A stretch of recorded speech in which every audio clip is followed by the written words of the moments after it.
que faz O o sistema de circuito, autopreservação é desligado. que é o circuito mais Primitivo. primitivo, que roda muito mais fácil. Alguém te ensina a sentir medo? Não. Não. Até porque é quase inconsciente, né? É o retirar a mão da panela quente. Eu nem penso para fazer. Acabou. Defender a própria vida é praticamente inconsciente. É um circuito que roda sozinho. Acabou. Se ouve um barulho, você... o coração dispara. Esse circuito é um circuito, né, muito, muito ativado. Porque a gente precisou sobreviver num mundo que nós éramos animais. Olha, gente. E você chegou a alguma conclusão de por que as pessoas... Olha, de tudo que eu Como estudei... que desliga esse circuito? De tudo que eu estudei, tá? Tem uns que eu não consigo. Eu só tive duas pacientes que eu perdi para a vida. Eu digo que perdi para o game da vida.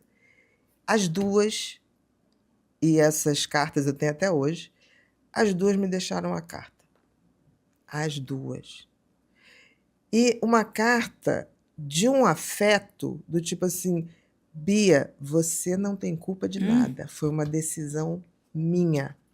Você tentou e até me atrapalhou muitas vezes. Olha só. Porque a ligação que eu tinha com você, às vezes, me impedia de executar o que já estava planejado para ser executado. E aí eu fui descobrir, quando perdi essas pacientes, que quando algum paciente seu, tira a vida, você é investigado pela polícia. É normal, é um procedimento normal. E eu me lembro que o delegado falou, o que você sabia? Não sei. Eu falei, a única coisa que eu tenho aqui é uma carta. Deixou. Ele, assim, deixou uma carta? Eu falei, deixou. Me eximindo de culpa. Ele falou, não, pode ir embora. Deixa aqui, eu vou tirar uma cópia, porque você está eximida. Não precisa nem de processo. Eu falei, mas por quê? Uma era advogada, sabia. Deixou a carta registrada. Olha só. O Sartre dizia que retirar a vida é o exercício de extrema liberdade. É o ápice da própria liberdade. Mas eu fico pensando que isso... Eu discordo um pouco do Sartre. E vou discordar no sentido. Eu acho que se há uma lucidez, um bem-estar, pensei nisso também. É uma opção. Como me parece que foi do Antônio Cícero, irmão da Marina Lima, compositor maravilhoso, né, de todas... Nossa, Fugaz. Antônio Cícero era um filósofo maravilhoso, uma figura queridíssima no Rio de Janeiro, e ele morava na Suíça há um tempo, e me parece que nos últimos anos ele estava demenciando. Ele sacou que estava demenciando. Ele sacou. Então, antes de perder toda a lucidez, ele foi morar na Suíça para ter o direito de escolher o momento. Foi eutanásia? Foi. Permitida, assistida. Sim. Né? Talvez nesse aspecto tenha sido. Pelo nível intelectual, pelo nível de lucidez e clareza, porque você vê, ele teve o diagnóstico, mas ele teve o diagnóstico precoce de início demencial, ele sabia o que viria pela frente, com todas as possibilidades de recursos, e ele fez uma decisão em lucidez. Mas o que os estudos mostram é que a maioria das pessoas que tiram a vida é por desespero. Porque eu tive dois pacientes que se jogaram e foram salvos por uma árvore. Você acredita nisso? E depois? E depois, fomos, tratamos, sei que lá. Quando ele estava bem, ele olhou para mim e falou, graças a Deus. Eu não sei o que aconteceu naquele dia. Eu fiquei cego. Cego. É o sistema que desliga, que você falou. E ele falou assim, eu fico pensando, se eu tivesse ido, eu não estava pronto. Os dois, uma mulher e um homem. Olha só. Os dois salvos por uma árvore. Pulou e caiu na árvore? Quebrou, né? Uma opção de coisa. Mas... não, tô rindo, assim, não tô rindo da situação. Não. Mas assim... Saiu vivo. Né? Você falar, mas não alterou, não bateu cabeça, nada. E os dois depois me disseram, teria sido um grande erro. Que bom que eu tô aqui. Então, assim, o que leva... Talvez um desespero tão grande que faz a gente ficar burro de desespero? Porque tem aquele ditado... Eu acho que a dor fica maior que a vontade de viver. Não é querer morrer, é querer silenciar a dor. momentaneamente. O desespero. E esse excesso é que nem raiva. Por exemplo, quando tem um termo que fala assim, fulano ficou cego de raiva. É mentira, eu digo que esse termo está errado. Ficou burro de raiva. Porque a raiva, no auge da raiva, o que acontece? Você desliga o lobo frontal. Você superativa o sistema límbico, a amígdala, e você desliga, por excesso de estímulo, o lobo frontal. Que aí, se você deixa passar 90 minutos, o sistema reinicia e você religa o lobo frontal. Então, será que não existe também o burro de raiva? Por que não existe o cego de lucidez, de consciência? Algum tipo de sentimento tão dolorido. Será que a gente vai conseguir provar isso em ciência? Mas você está me perguntando o que eu acho. É muito complexo, tem história genética. Claro. Se você tem história muito de autoextermínio, né? muito. Nada no ser humano é um fator só. Então, se você tem história genética para esse fato, você já fica mais alerta. Se você tem determinados transtornos, por exemplo, o que tira mais a vida nos transtornos é o bipolar. O que tenta mais é o border. Mas o que tira mais é o bipolar. É mais efetivo. É mais efetivo. E por qual razão? Porque no Pela bipolar... Pela passionalidade do border? Eu acho, o borderline, ele tem uma hiperativação do sistema límbico. Então, tem horas que ele fica cego de raiva, ou como eu digo, burro de raiva, não burro, mas de não estar raciocinando. O border fica burro de afetos, né, Bia? Burro de amor, burro de raiva, burro porque o sistema emocional funciona tanto que o racional fica muito prejudicado, né? Que é desesperador. Eu acho que ser border é viver em desespero. Por exemplo, a gente já teve uma paixão, né? A gente fica idiota. A paixão é um estado alterado de consciência. É mesmo. Burrice. É uma burrice. Eu sempre paixão digo... é um estado alterado de... Você faz coisas que você fala assim, não é possível. Se eu me apaixonar, me interditem momentaneamente. Depois me devolve o meu direito. Porque o que a pessoa faz apaixonada? Casa apaixonada. Aí tá a encrenca. A encrenca tá feita. A pobre daquela... cantora Britney Spears. Coitada, ela casa no meio de não sei o que, daqui a pouco. Casa. A própria Elizabeth Taylor, coitada. Quantos casamentos? Os oficiais, os outros a gente nem sabe. O Carlos Drummond fala, amor é ridículo, se não fosse ridículo não seria amor, né? A paixão. O amor não é ridículo. Porque o amor é uma escolha. Você faz uma opção. Todo dia de... melhorar aquela relação, ficar naquela relação. Seja ela conjugal, seja ela de amizade. Eu falo que amor é serotonina, paixão é dopamina. E diria mais, o amor, a endorfina, é ocitocina. A ocitocina. Né? Por exemplo, eu sou uma pessoa que adora abraçar. Aí é muito engraçado, quando eu estou passando na rua, alguém fica assim, Ana Beatriz? Aí eu vou abraço a pessoa. Falei, olha só, se não abraçar, não sou eu. É sósia, é alguém se passando, que dizem que eu tenho umas 3 pessoas muito parecidas comigo. Que uma vez a pessoa, você tá não sei aonde? Eu falei, não, você está. E mandou uma foto e falei, nossa, parece.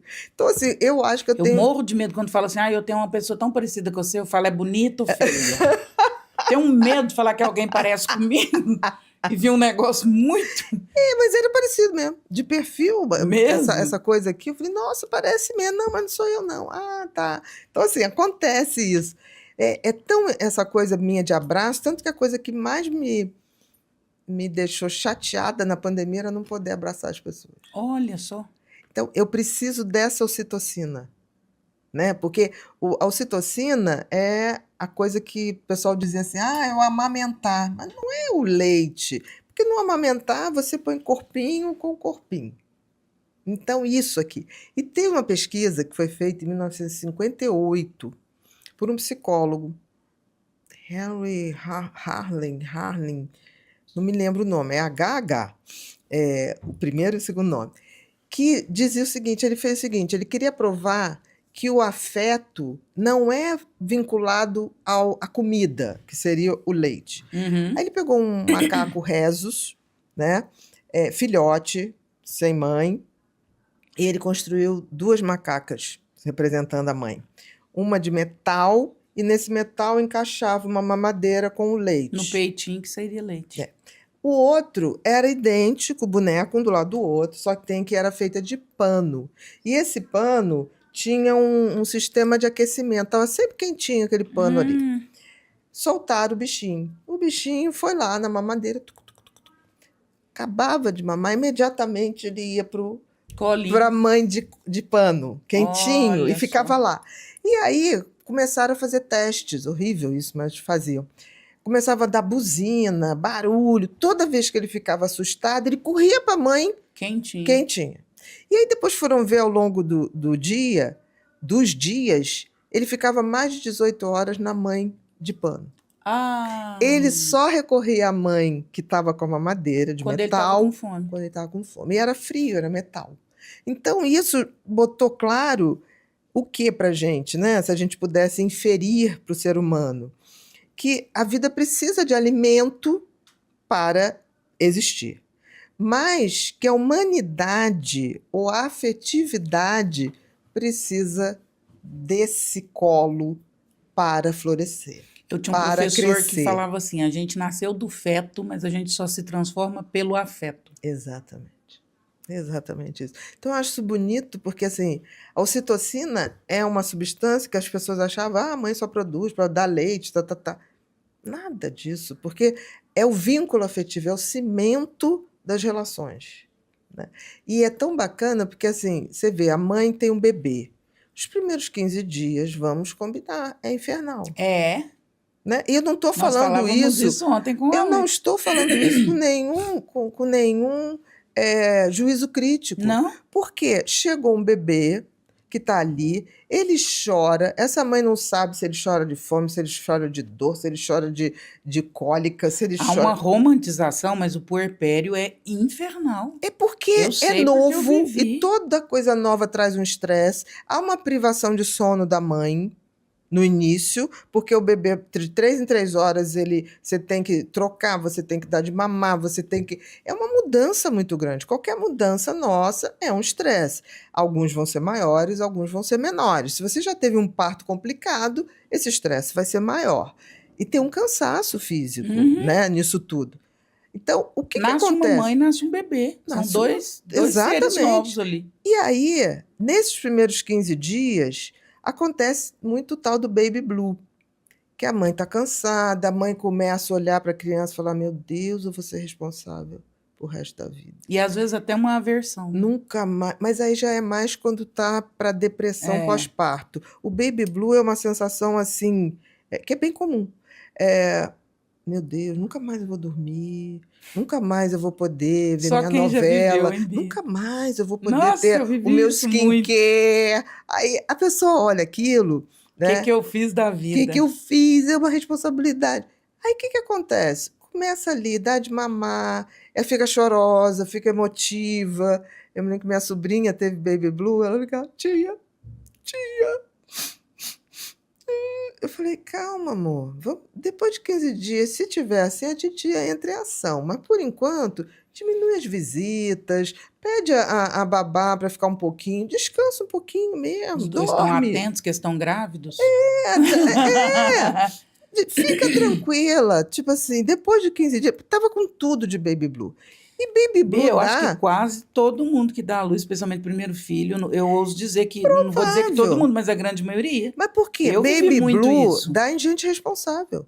E mãe responsável, não é irresponsável. Porque, veja bem, você tem um bebê, você ter esses questionamentos, será que eu vou dar conta? Será que eu vou dormir? Olha o tanto que você é esclarecedor, gente. Aproveita essa informação, que ela é poderosa. Será que eu vou... Uma mãe que ouve isso... Falar, que alívio. Porque assim, será que eu vou ser boa mãe?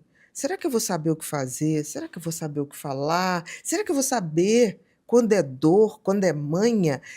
Gente, somente uma pessoa responsável pensa nisso.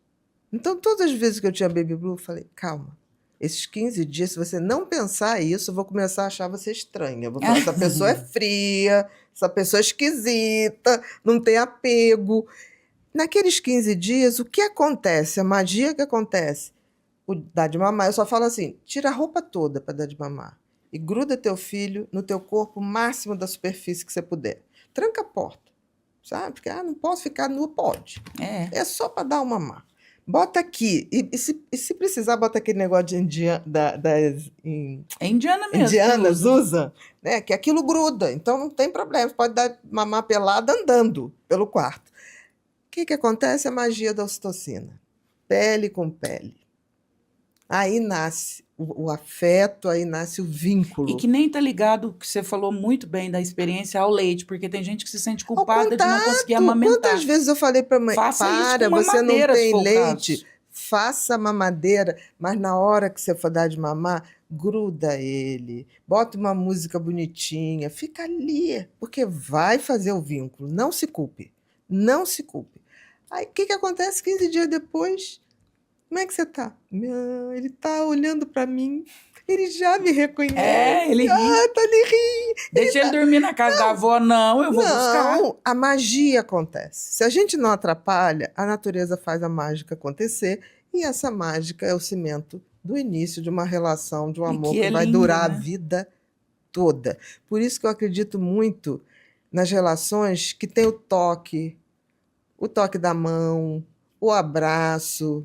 Você vê, tem pais, que eu acho bonito isso, né? Pais que saem de casa, beijam o filho, dá aquele abraço. Isso é ocitocina. Isso é afeto sendo renovado, construído, fixado. Os meus filhos falam, mãe, isso é ridículo demais. Eu tô no supermercado, eu abraço, eu grito, eu beijo, eu brinco. Eles falam, mas no melhor dos sentidos. Mas eu falo, não, vem cá. Eu acho que isso é importante, esse contato, esse toque. Eu não tenho o menor problema. Eu e minha mãe, a gente anda na rua assim, com meu pai. Bonitinha. Aí é muito engraçado que às vezes minha mãe, minha filha, não sei, nessa vida tá tão virada, vão achar que nós somos duas mulheres com casa. Eu falei, olha que lindo! Nós duas pessoas estamos... Você vê, a autoestima da minha mãe é boa. Autoestima, com 87 anos. 89. Aí eu falei assim, mas eu amo tanto você. Eu pego ela aqui, ela mais baixinha. Aí ela, não é isso mesmo. Então, assim, isso é afeto. Que porque, assim, essa conexão é fundamental. Então, essa questão de mãe não ama, a natureza se encarrega de fazer isso. A gente não vai atrapalhar. Então, muito baby blue não medico. Nunca mediquei. Agora, se vai para depressão pós-parto, que aí é uma outra questão, começa a haver uma aversão, pensamentos obsessivos de agredir a criança, aí é outra história. Aí a gente já tem que agir. Mas não é a maioria, é a minoria. E é mais raro, né? É mais raro, e isso não é determinante que vai ser boa mãe, não é. Eu sempre digo, esquece. Quando eu li em 2015 Mentes Perigosas, obviamente, né, era só um sonho te conhecer, mas eu lia e eu falava assim, gente, mas ela tem uma leitura, uma escrita muito passional. Eu falava, ela deve ter sido vítima de alguém, uma psicopatia. De toda a sua obra, eu achei o Mentes Perigosas uma leitura muito passional. Você teve alguma situação com um psicopata? Você foi vítima de alguma psicopatia em amizade? Não dessa forma, assim. Mentes Perigosas é o único livro que eu não queria escrever. Nunca quis escrever. Na minha cabeça, eu tinha que escrever livros para quem sofria com transtornos e para levar luz a essas pessoas que sofriam. E aí eu fui fazer um Sem Censura, que eu fazia sempre. Com a Leda, né? Com a Leda Nagli, em início de 2008. E eu fazia um Sem Censura de final de ano, e nesse Sem Censura estava a Glória também, Glória Pérez estavam se falando de cultura, e estava se falando de um crime da Suzane von Richthofen. Que tinha mexido lá no processo, tá. Aí, eu não era o meu tema, mas aí a Leda, Beatriz, eu falei assim, gente, pelo amor de Deus, né? Essa menina, você não mata. Nos 10 mandamentos tem não matarás. Deus nem calculou que era capaz de matar pai e mãe. Era só não matarás. Falei, não tem, essa menina esgotou a capacidade de matar. Ela, se matar um mosquito da dengue, ela já está cometendo uma coisa, a cota dela de maldade, não dá, já está esgotada. E falando, aí eles começam, mas por quê? Eu falei, gente, tudo indica que é uma psicopata, pela frieza, pela indiferença. Ela matou para ter status, poder e pior, se divertiu com isso, né? Porque ela acabou de matar os pais, foi pro motel comemorar. Ele atua status, poder e prazer. Não, o outro, de certa forma, o outro, não sendo nada, sendo um objeto, eu não tenho empatia, não tenho culpa, não tenho remorso. Então, o outro é só objeto de utilização para ter status, prazer e diversão. Agora, se pudesse ser isso tudo junto, melhor. Né?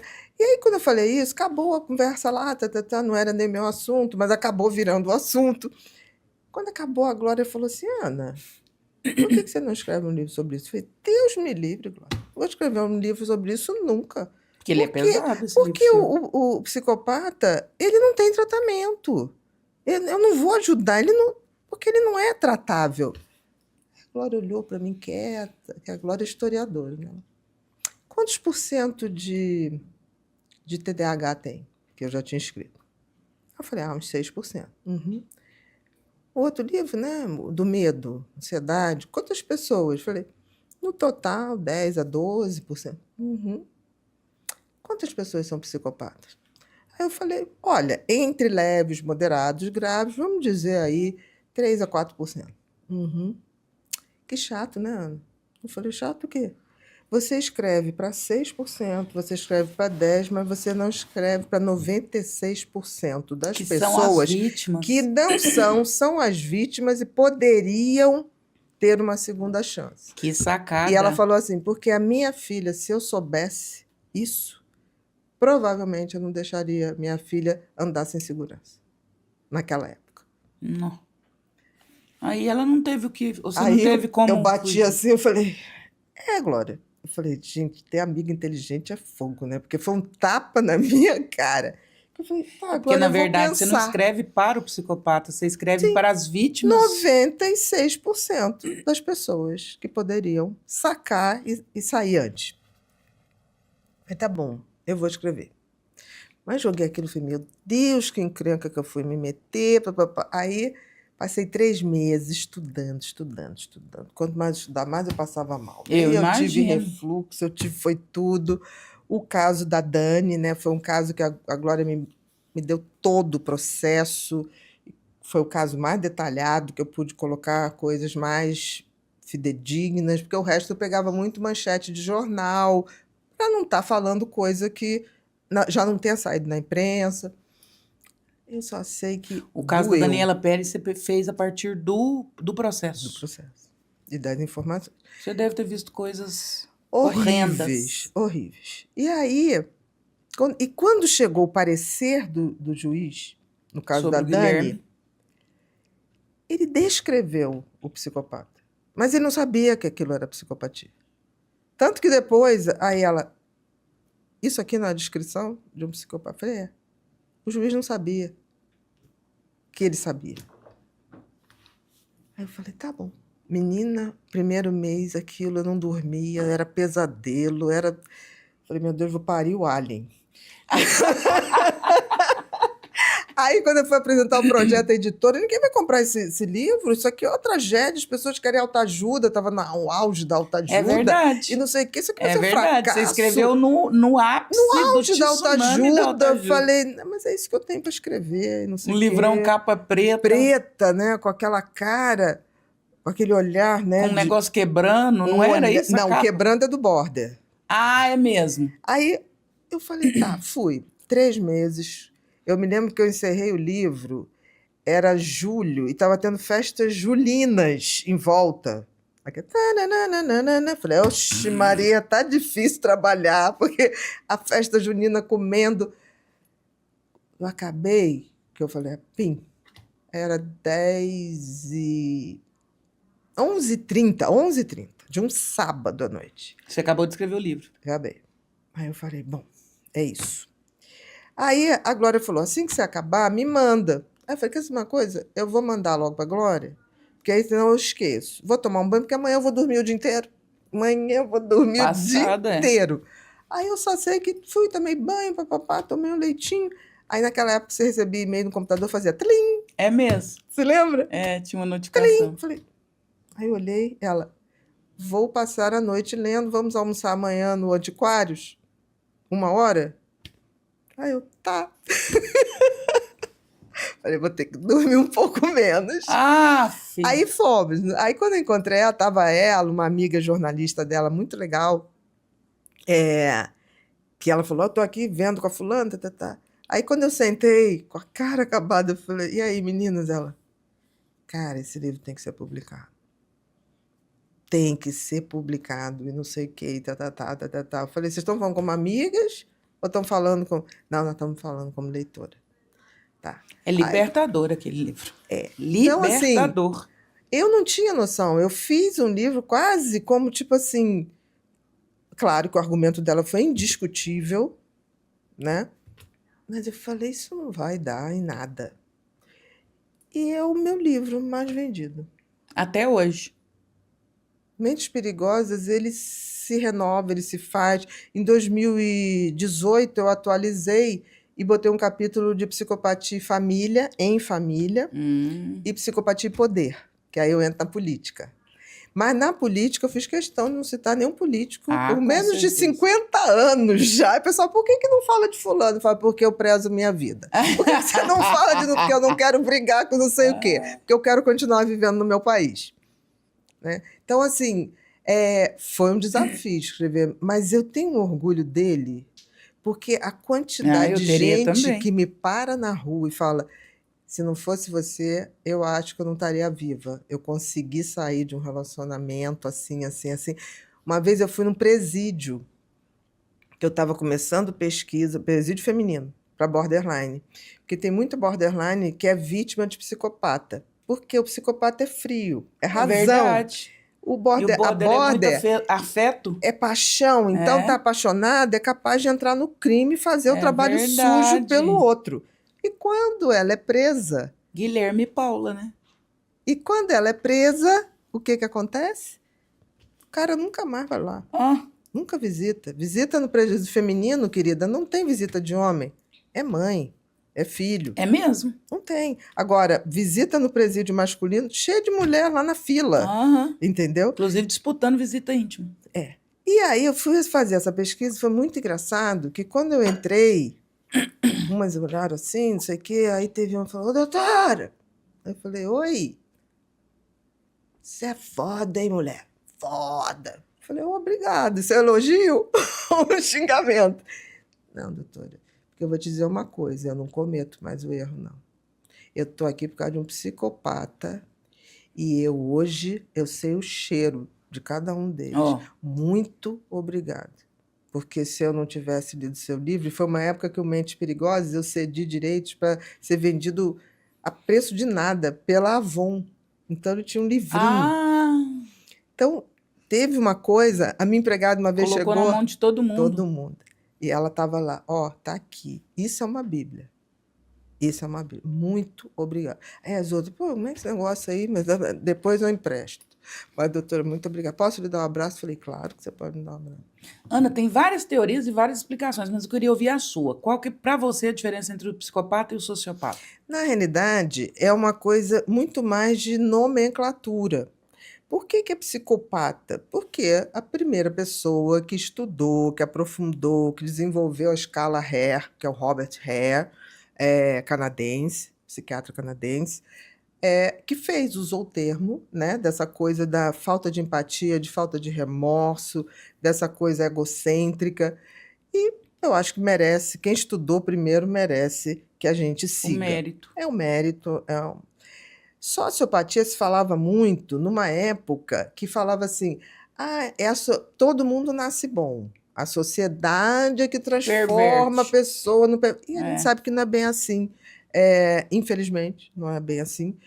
Que existe a pessoa já nasce com aquela essência, infelizmente. Porque tem uma linha da ciência que vai pautar isso, né? O psicopata já nasce... O sociopata se torna por alguma situação, trauma, maus tratos. Mas eu digo que são as duas coisas. Porque se você tem aquela marcação de essência, você vê desde criança, né? Aquela tendência à frieza, maltrato de animais, o jeito que brinca com as outras crianças, um certo prazer em ver a outra criança cair, né? E se você tiver uma educação bacana, você até freia a manifestação.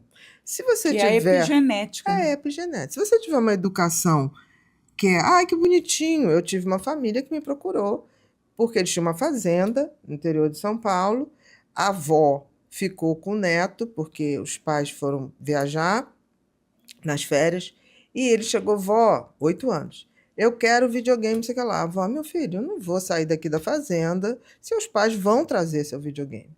Não, eu quero agora. Meu filho, não vou, não sei o que, papapá. Tá bom. 2 dias depois, a avó procurando o gato dela. Onde está o gatinho? Onde está... Você viu, fulano? Não, os funcionários nada. Passou mais 2 dias, o grito da cozinheira. Ana fulana, chega aqui. Aí tinha um freezer de carne. Abriu, o gato estava lá congelado. Aí ela chegou, fulano, por que você fez isso? Porque você não me deu o videogame. Assim. A avó. Aí depois ele começou a brincar de noite, porque não teve videogame, brincar com o filho do caseiro. Não sei se caseiro fala, em fazenda deve ser outro termo, mas... É, caseiro. É, caseiro também, que tomava conta. Aí ele pegou um balde, botou álcool e gasolina, e aí a brincadeira dele, vamos brincar de fogos de artifício com o filho do caseiro. Como é que é isso? Aí é fácil, a gente pega essas pererecas aqui, mergulha aqui, acende o fogo e joga. Jesus da glória. Aí a avó foi me procurar com a mãe. A avó, doutora, a senhora não acha isso muito mórbido? Eu falei, bastante. A mãe, mamãe, que falta de esportiva. O menino é criativo. Eu falei, bastante criativo. Ele criou um fogo de artifício à base de matar os bichinhos. Não, muito criativo. A avó falou, eu não fico mais com ele. Eu não fico mais com ele. Então, assim, essa percepção que a gente tem muito fluida. A psicopatia, ela existe, infelizmente. Se você me perguntar assim, por quê? Não sei, talvez é porque tem yin e yang. Não, mas é verdade. Quando eu fiz a consultoria do Caminho das Índias para Letícia Sabatella, que fazia uma psicopata linda, maravilhosa, que era a Ivone, e eu me lembro que a Glória falou assim, vou botar um psicopata. Aí eu falei, bota mulher. Ela boa. Que vou raro, botar uma né? mulher Assim, bonita. Eu falei, melhor ainda, porque as pessoas associam beleza à bondade. Então, quando vê aquela mulher bonita, sofisticada, abriu esse campo. Tanto que as estatísticas sempre falam que tem muito mais homem psicopata que mulher. Eu tenho minhas dúvidas. Eu acho que o número é muito parecido. Muda o modus operandi de cada um. O homem é uma psicopatia mais agressiva, mais sanguinária. A mulher é o quê, meu amor? Mais manipulação. Veneno. E está se revelando agora, né? As mulheres que envenenam o bolo. É verdade. Aí você vai... Esses últimos casos de envenenamento foram todas mulheres. Previsível. Tem muito mais gente que morreu envenenada por mulher do que a gente imagina. Eu falava isso sem... Ai, Bia. Eu falei, gente, você se lembra aquelas mulheres da corte? Que tinha veneno no anel. Um anel que tinha um espaçozinho para botar o veneno. Você acha que isso aí não vem de lá? É claro que existe. Então, para você, psicopatia e sociopatia é muito mais de nomenclatura do que... Porque assim, não, porque assim, tem um componente social, cultural, claro que tem. Se você tem uma essência psicopática e tem uma cultura e tem uma sociedade que é complacente com as posturas psicopáticas, o Brasil é muito complacente com as posturas psicopáticas, muito, extremamente, floresce. Começando lá por cima, né? De tudo. O Brasil tem uma complacência, tudo é um jeitinho, tudo é não sei o quê. Fulano, é que nem teve uma época que eu participei do debate, aí o cara era um pedófilo desses, conto mais. Aí eu falei, gente, todo pedófilo, conto mais, é um psicopata. Não é assim, Eu falei, gente, conto mais. Não, porque fulano casou com uma menina, mas passou a vida inteira com ela. Eu estou falando conto mais. Eu não estou falando fato isolado. Que eu já acho uma diferença muito grande de idade. Fica difícil desenvolver um amor, porque o diálogo, né? Porque você faz muito menos sexo do que conversa com quem você fica muito tempo na vida. É verdade. É o que eu digo sempre. Conversa bem, é boa companhia. É o que vai sobrar no final. É o que vai sobrar, querida. Porque não é que você deixe de amar, mas porque o sexo é muito dopaminérgico. Tem que ter uma novidade, tem que ter uma coisa assim, que quando a maturidade vem, você olha para um livro e fala, esse livro está mais interessante.